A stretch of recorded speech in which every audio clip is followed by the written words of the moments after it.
Ya estamos de vuelta. En la cuarta temporada de Te Escuchamos. Infórmate sobre los nuevos órganos que conformarán el Poder Judicial de la Federación.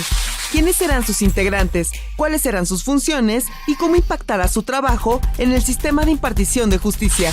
Académicos y especialistas comparten sus puntos de vista en un diálogo dinámico y puntual. Síguenos en Spotify y en las plataformas digitales del Consejo de la Judicatura Federal.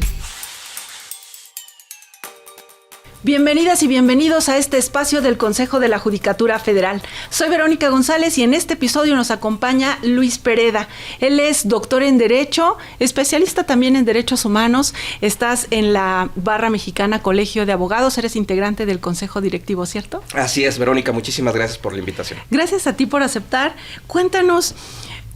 Hace 30 años se crea el Consejo de la Judicatura Federal y desde entonces y durante todas estas décadas se estuvo a debate, sobre todo en la academia, en el foro, la idea de que la misma persona que presidía la Suprema Corte es la misma que preside el Consejo.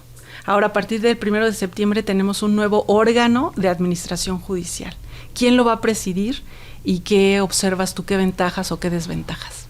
Claro, mira, el Consejo de la Judicatura es un órgano muy interesante, de entrada desde su integración, ¿no? Era un órgano colegiado integrado por personas propuestas por el Ejecutivo, propuestas por el Senado y propuestas por el propio Poder Judicial, el Pleno de la Suprema Corte, y los requisitos de esas personas eran los mismos que para ser ministro, ¿no? Y eso le daba ciertas características muy interesantes, y además, como tú has dicho, pues el presidente del Pleno de la Suprema Corte, la persona presidenta, pues también lo era del Consejo de la Judicatura, y esto traía críticas como pues que era juez y parte en las decisiones administrativas, también algunas de sanciones para algunos empleados administrativos, y también por supuesto traía ventajas, como por ejemplo el poder tomar decisiones mucho más ejecutivas para abrir o no nuevos tribunales o nuevas sedes, etcétera.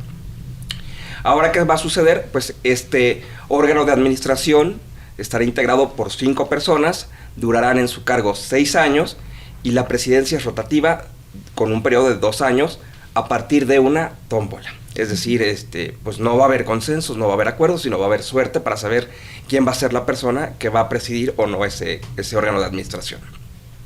Por supuesto, esto traerá muchos retos, pero pues habrá que ver cómo se va adaptando a las nuevas realidades. Uh-huh. Esto que mencionas es muy interesante, sobre todo a mí me llama la atención el tiempo. O sea, antes eran 4 años, los mismos 4 años que presidía la Suprema Corte de Justicia de la Nación, el Consejo, pero ahora solo son 2 años. En 2 años va a tener que implementarse un programa de trabajo, ciertas líneas de acción, y después, ¿cómo va a cambiar?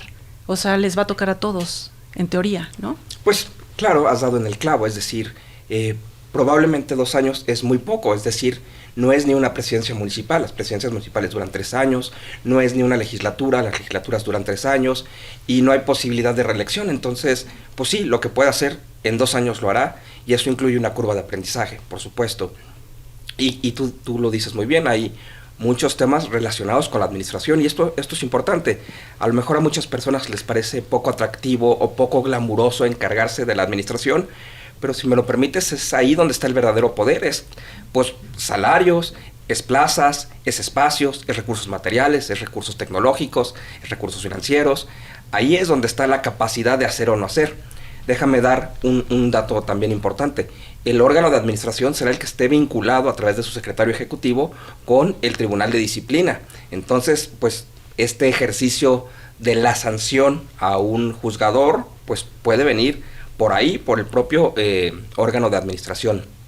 Pero para ir también ampliando el espectro de lo importante que va a ser este órgano, es que no solo es el órgano que decide a qué hora abre el edificio y a qué hora cierra, o a qué hora se prende la luz y a qué hora se apaga, o cuántos policías hay en la entrada o no. Uh-huh. Tendrá a su cargo la Escuela Nacional de Capacitación, de Formación Judicial.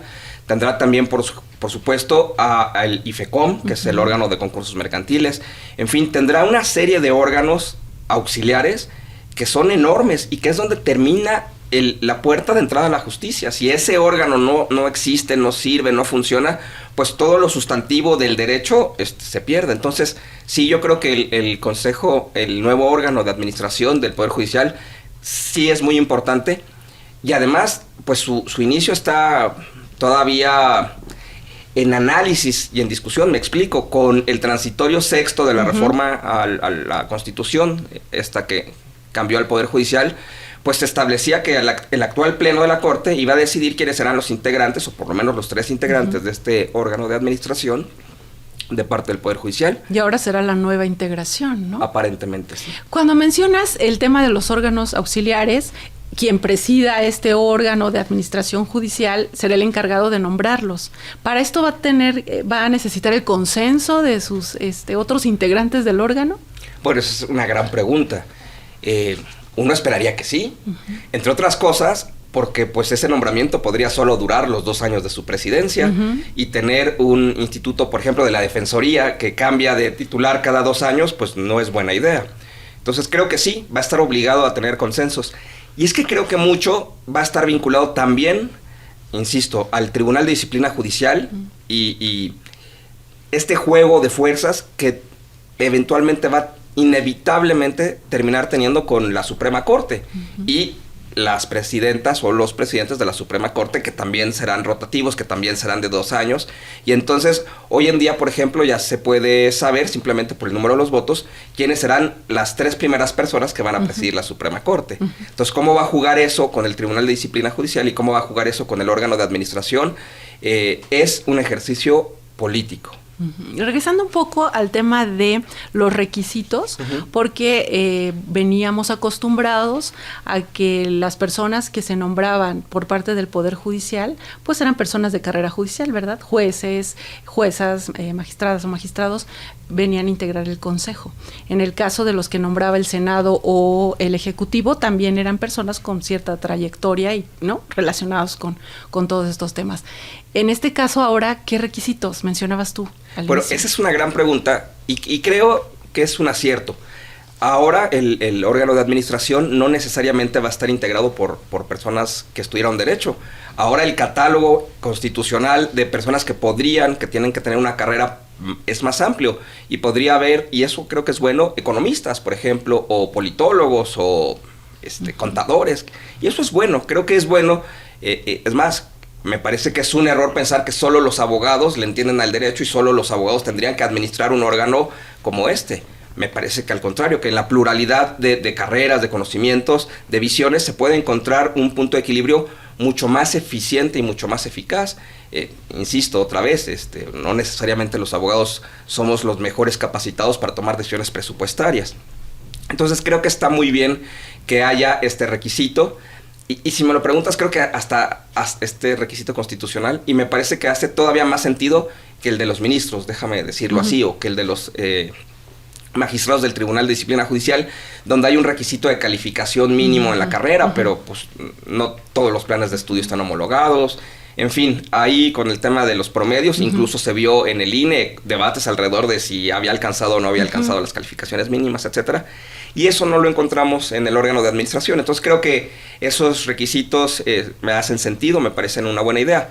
Claro, está por verse cómo se van a ejecutar, porque tú decías con mucho atino, normalmente se esperaba que las 3 personas que venían del Pleno de la Suprema Corte hayan sido extraídas de la carrera judicial. Hoy esto no necesariamente es así, de entrada porque, pues, déjame decirlo así, pero ¿qué carrera judicial, ya no hay?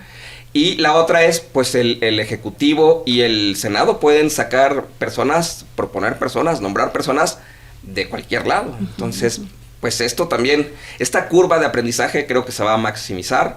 Creo que al principio va a ser muy costoso. Por supuesto, el justiciable es el que va a pagar el plato roto en el sentido del ensayo y error.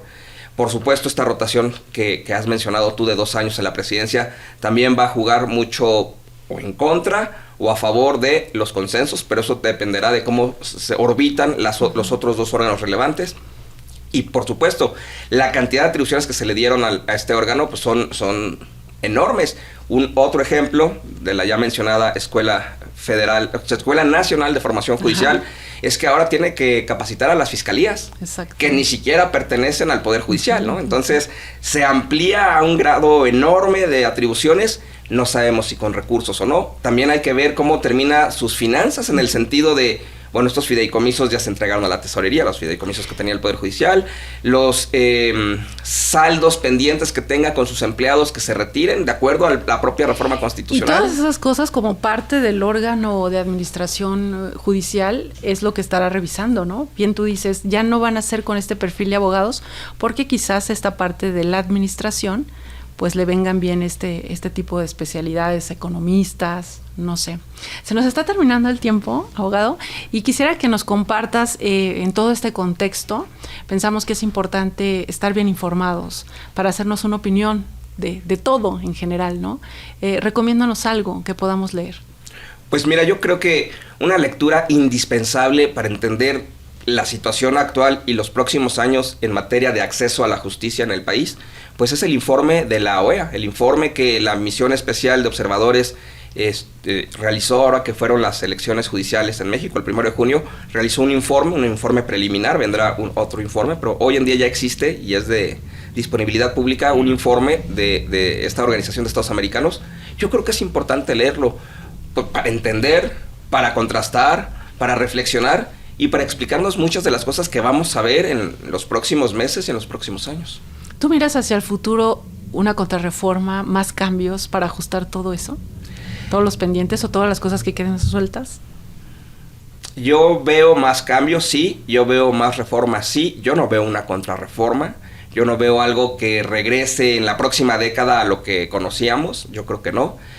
Y las entidades federativas, pues es otra historia. O sea, solemos creer que solo hablando del Poder Judicial de la Federación se está agotando absolutamente a todos los jueces y magistrados, pero en realidad allá en las entidades federativas también hay un mundo por descubrir. Luis Pereda, muchas gracias por habernos acompañado en este episodio. Muchas gracias a ti por la invitación. Gracias también a ustedes por estar con nosotros en este espacio. Te escuchamos. Nos vemos en la próxima. Síganos en las redes sociales del Consejo de la Judicatura Federal.